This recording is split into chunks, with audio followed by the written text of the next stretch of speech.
The first time anyone from Elk Falls saw Nora Prescott after she vanished, it was 4 years later, and she was selling butter. Not just any butter, pale gold, sweet cream butter wrapped in cheesecloth and packed in a pine crate, carried down the mountain on the back of a mule no one recognized. She set it on the counter of Harlan Drucker's general store without a word, and when he unwrapped it, the smell alone stopped 2 women mid-conversation by the flour barrels. It was the finest butter anyone in that valley had tasted in a decade. But stay with me, because the butter isn't the story. The butter is just the thread that, once pulled, unraveled a secret so unlikely that even now, nearly 30 years later, people in the Bitterroot Range still argue about how one woman did what she did with nothing but a dog, a dead husband's horse, and a grandmother's stubbornness. To understand what Nora built, you have to understand what was taken from her. In the spring of 1881, Nora Prescott was 23 years old and already a widow. Her husband, Thomas, had died the previous October. Not dramatically, not heroically, but slowly and miserably, from a fever that started in his lungs and wouldn't leave. He'd coughed through September, worked through most of October out of sheer mule-headedness, and was dead before the first real snow. They'd been married 2 years. They had no children. What they had was 160 acres of decent grazing land on the eastern side of the valley, a sturdy cabin Thomas had built with his own hands, a small herd of 12 cattle, and a land deed filed at the county office in Elk Falls. What they also had, though Nora didn't know it until after the funeral, was a debt. Thomas had borrowed $200 from the Territorial Bank of Elk Falls the previous spring to buy lumber and fencing. The note was due in full by January 1882. Thomas, ever the optimist, had planned to sell cattle in the fall to cover it. But Thomas was dead, and the cattle had scattered during 2 weeks of early storms, while Nora sat beside his bed, pressing wet rags to his forehead and listening to him drown in his own chest. She found the note in a tin box under the floorboards 2 days after they buried him. $200. She had $11 in coin and a gold ring she could maybe get $5 for if she rode to Missoula. Nora went to the bank.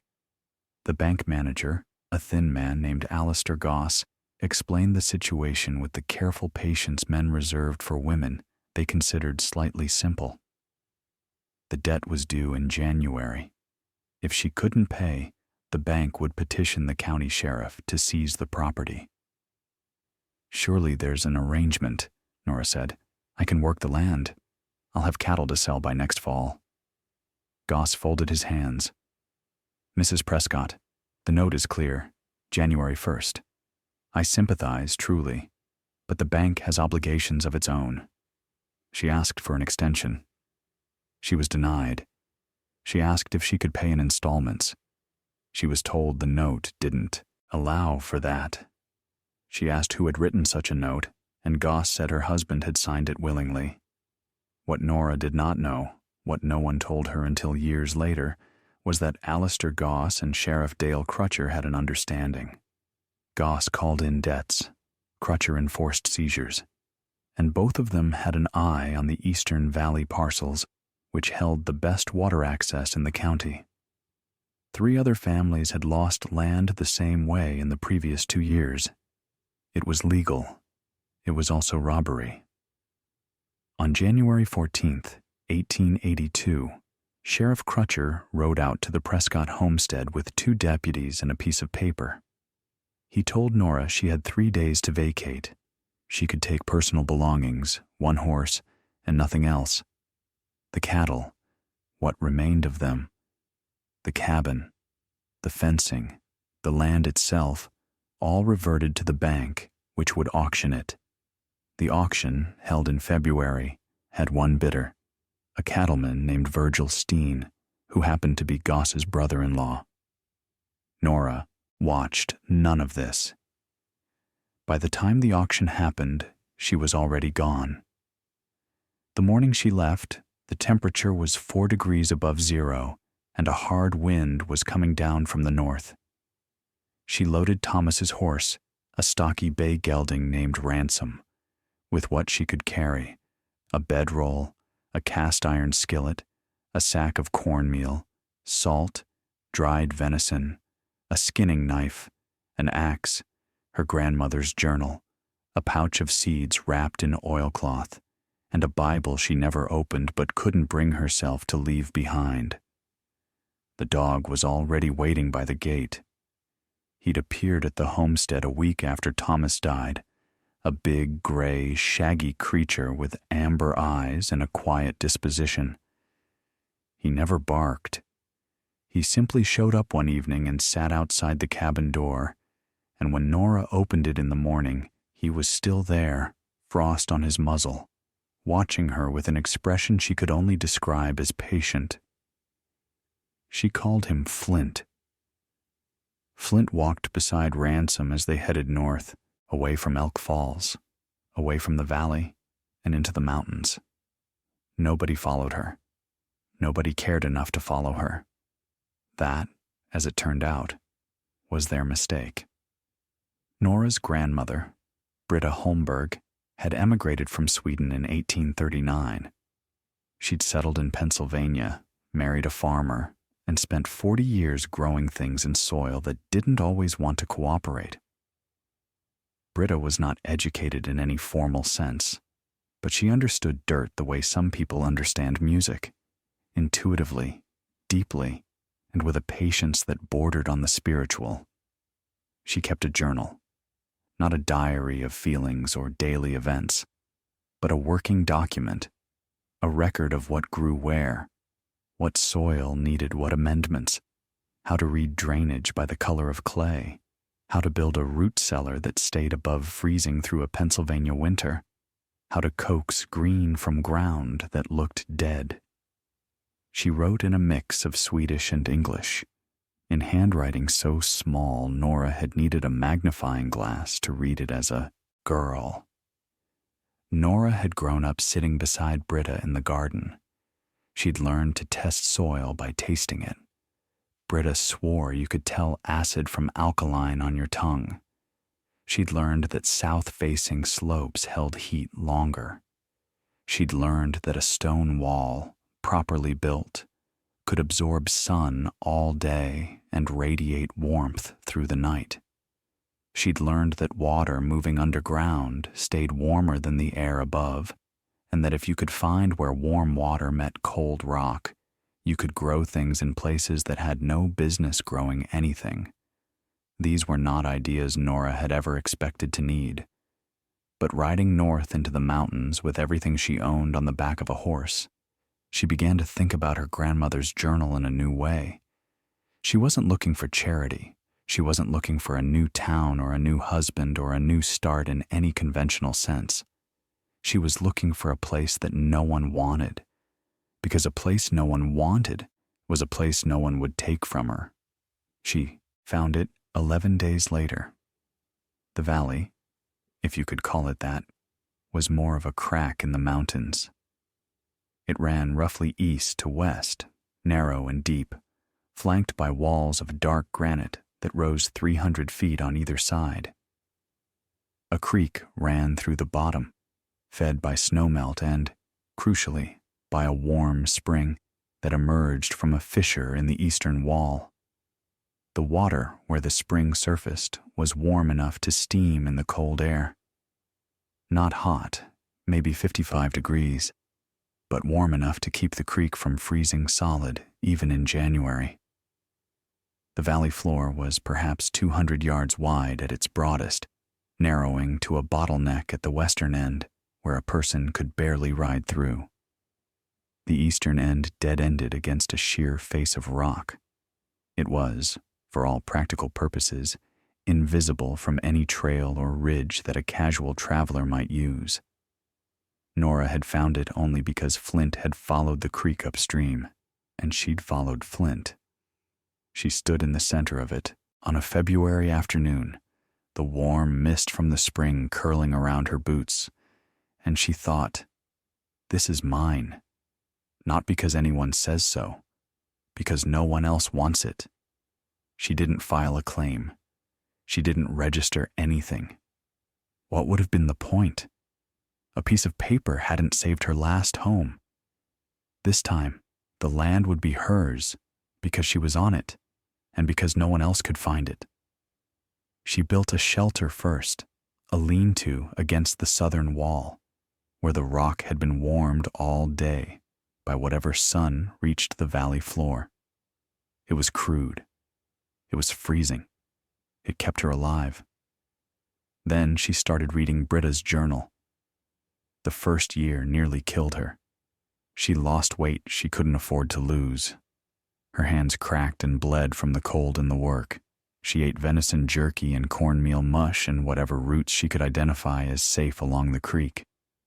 Ransom grew thin. Only Flint seemed unbothered, hunting rabbits in the scrub and sleeping pressed against Nora's back at night, his body heat worth more than any blanket she owned. But she was learning. The warm spring was the key to everything. Where the heated water ran along the base of the southern wall, the ground didn't freeze. Not even in January, when the air above the valley dropped to 30 below. Nora tested this by driving stakes into the soil every 10 feet along the creek bank and checking them each morning. Within 5 feet of the warm water channel, the stakes pulled free easily. 10 feet away, the ground was iron. She began to dig.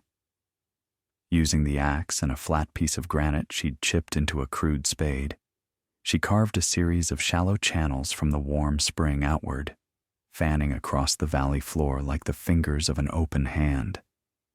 She lined the channels with stones to hold the heat. She diverted a portion of the warm water through each channel. Then she piled brush and dead grass over the top, creating a layer of insulation that trapped the warmth rising from below. By March of that first year, she had a patch of ground 40 feet long and 10 feet wide that stayed above freezing. She planted turnips. They grew.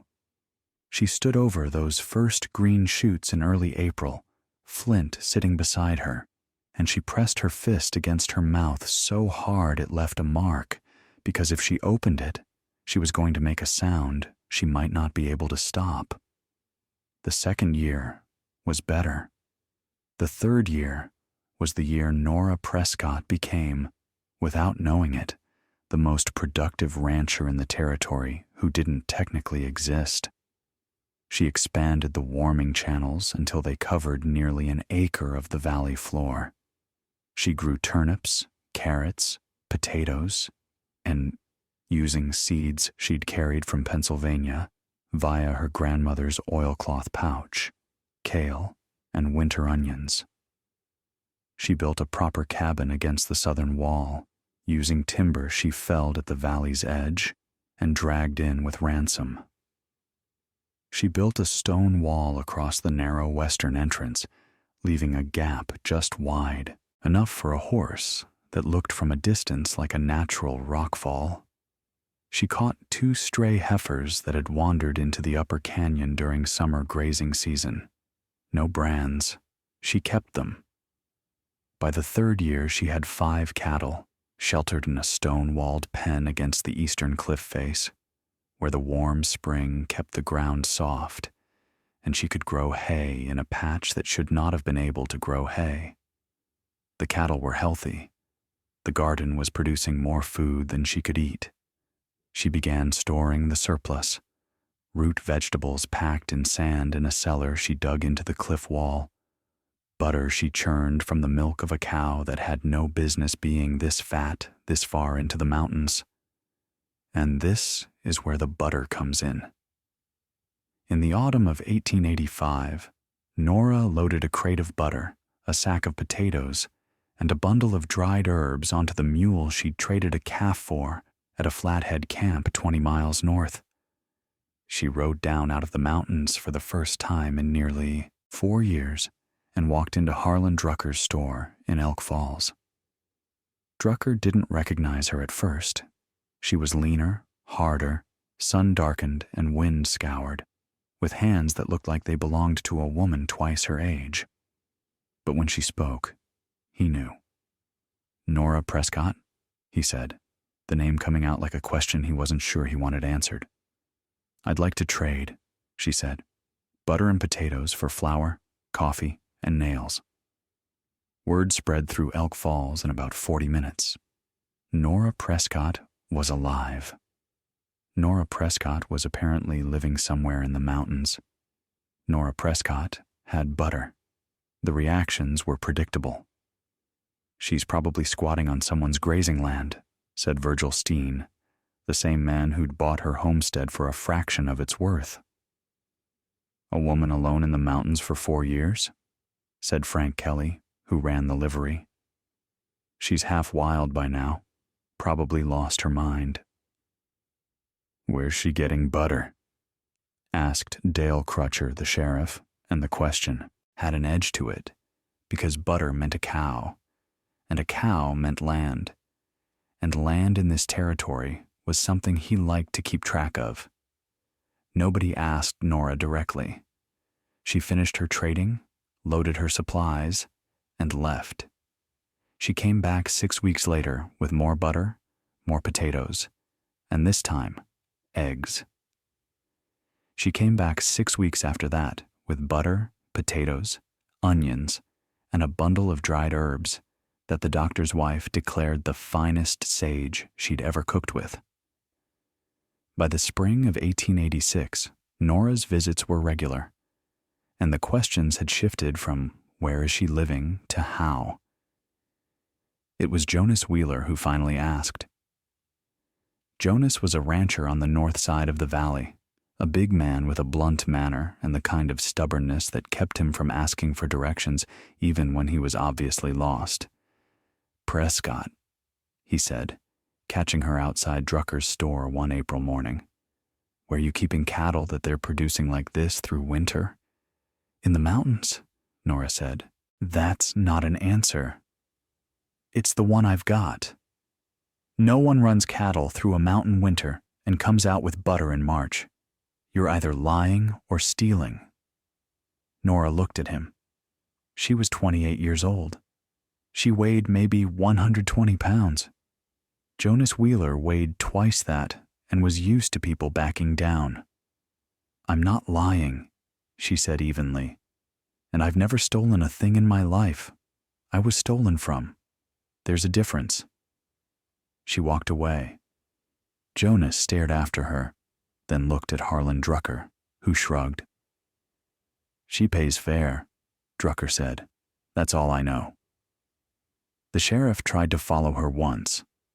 He rode north on the main trail and lost her tracks within 2 miles. The valley's entrance was invisible unless you knew exactly where to look, and Nora had spent 3 years making sure no one would. The winter of 1886 to 87 was the one they called the Great Die-Up. It started in January and didn't let go until March. Temperatures dropped to 40 below. Snow piled in drifts 20 feet deep. Cattle that had been left on open range, as was the common practice, died by the thousands. In some counties, ranchers lost 90% of their herds. The carcasses wouldn't be found until spring, stacked against fence lines and frozen in creek beds, a graveyard of an industry's arrogance. In the Elk Falls Valley, Jonas Wheeler lost 60 head. Frank Kelly lost his entire herd of 40. Virgil Steen, on the land that had been Nora's, lost over 100. The hay ran out in February. The feed stores were empty. People burned furniture to keep warm. 2 children in the settlement died of exposure when their family's cabin couldn't hold the heat. It was the worst winter in living memory, and it broke the valley. In March, when the temperatures finally climbed above zero and the snow began its slow, grudging retreat, Nora Prescott came down from the mountains. She brought butter. She brought potatoes. She brought eggs, dried beef, onions, turnips, and 20 pounds of kale. She brought enough food to feed a town. She set it all on Drucker's counter and said, "I don't want money. I don't want credit. If people need it, it's theirs." Drucker stared at her. Then he stared at the food. Then he went to the back of the store and sat down on a barrel and didn't say anything for a long time. Jonas Wheeler found Nora loading the empty crates onto her mule that afternoon. He stood in front of her with his hat in his hands, which was something no one in Elk Falls had ever seen Jonas Wheeler do. "I lost 60 head, he said. "I know." "Steen lost more." "I heard." Jonas worked his jaw like he was chewing something that wouldn't go down. "I called you a liar." "You did." "I was wrong." He paused. "I don't know how you did what you did up there, but I was wrong, and I'm telling you so." Nora tied the last rope on the mule's pack. She looked at Jonas for a long moment, and something in her face shifted. Not softened, exactly, but opened. "If you want to know how," she said, "I'll show you. But you have to come to me, and you have to be willing to dig." Jonas Wheeler was the first. He rode into the mountains with Nora the next morning. When he came back 3 days later, he was a different man.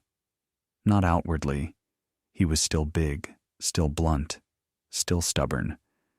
But something behind his eyes had changed, and when people asked him what he'd seen, he sat down and spoke slowly and carefully, like a man describing a dream he wasn't sure he'd actually had. "She's got a valley," he said. "You can't find it unless she shows you. There's warm water coming out of the rock. She's run it through channels across the whole floor. The ground doesn't freeze. She's growing vegetables. In February, she's growing vegetables. The cattle are fat. There's a stone wall you'd swear was a cliff face. The whole thing is—" He stopped. He rubbed his face. "It's like she built a world in there." Over the next 2 years, Nora showed 19 people her valley. She didn't advertise.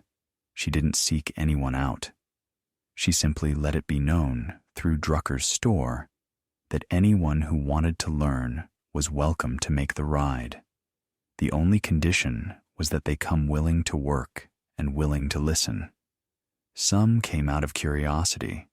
Some came out of desperation.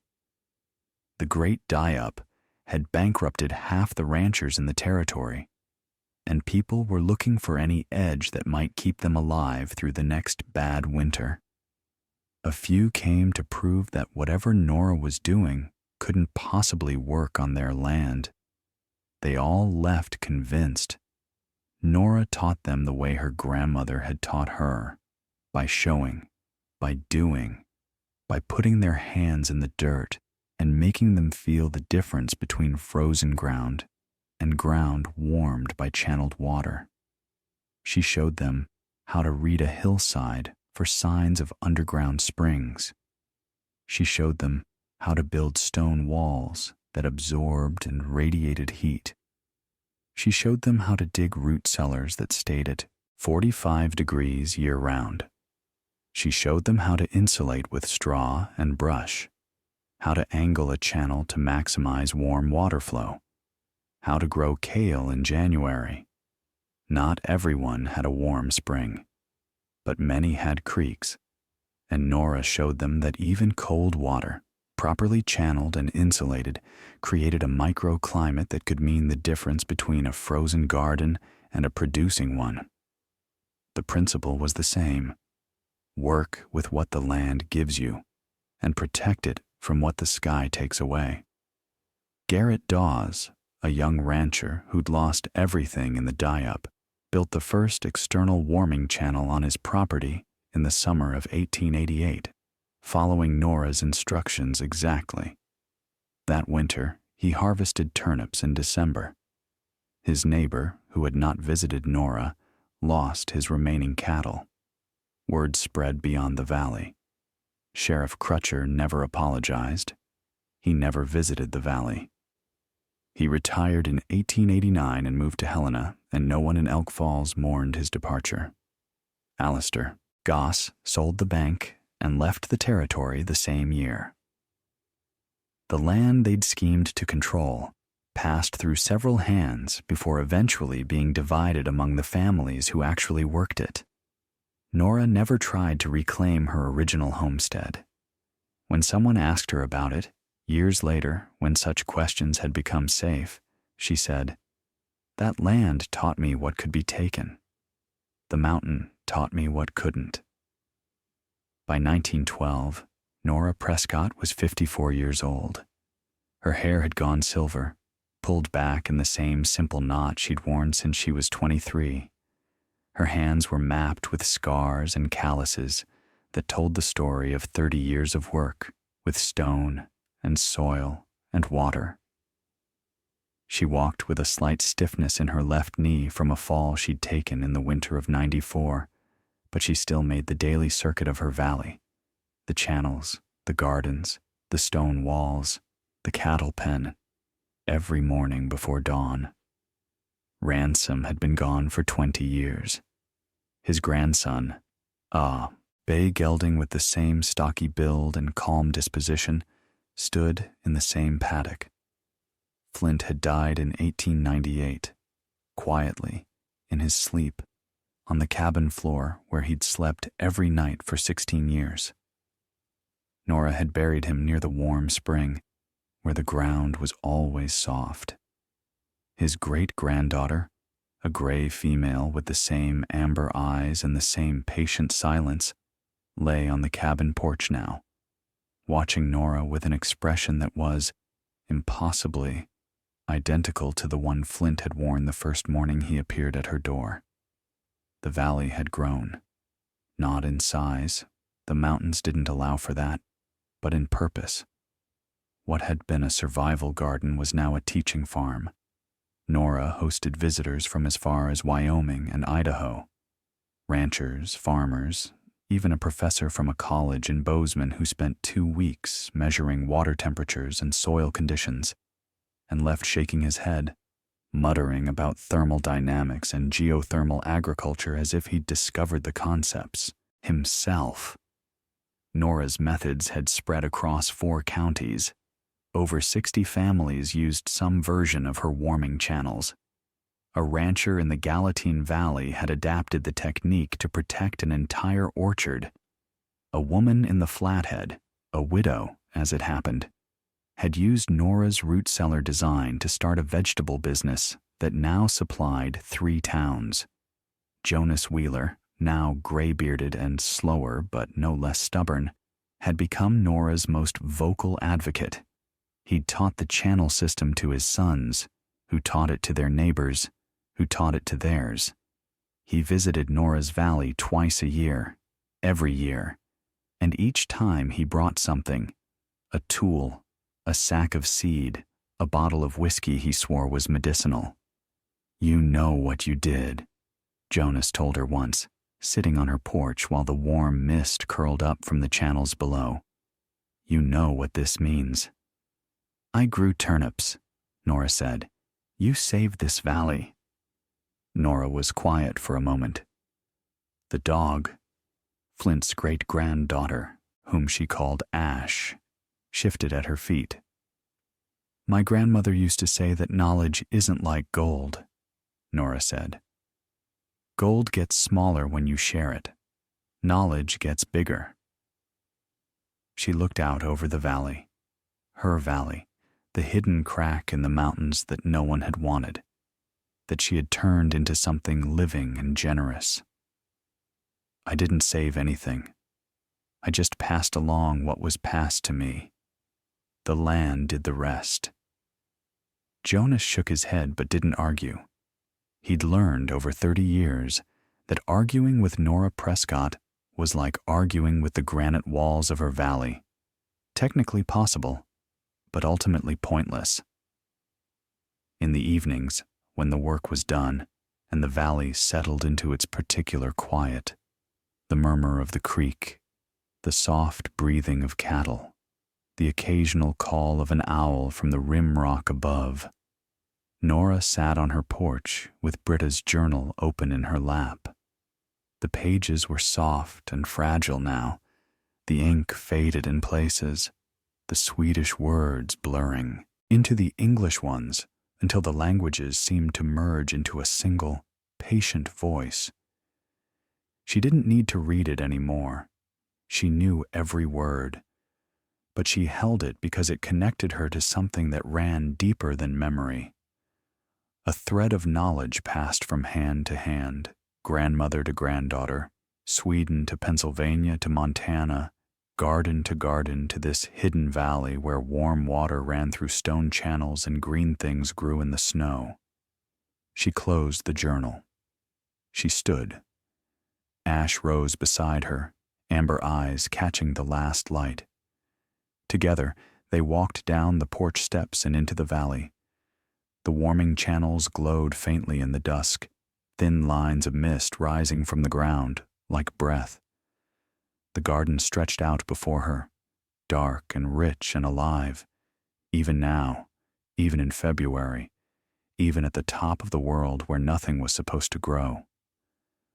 Nora Prescott walked through it slowly, her dog beside her, her hands open at her sides, and she felt what she always felt, in this place, in this valley that no one had wanted, and she had made into something no one could take. Not triumph, peace.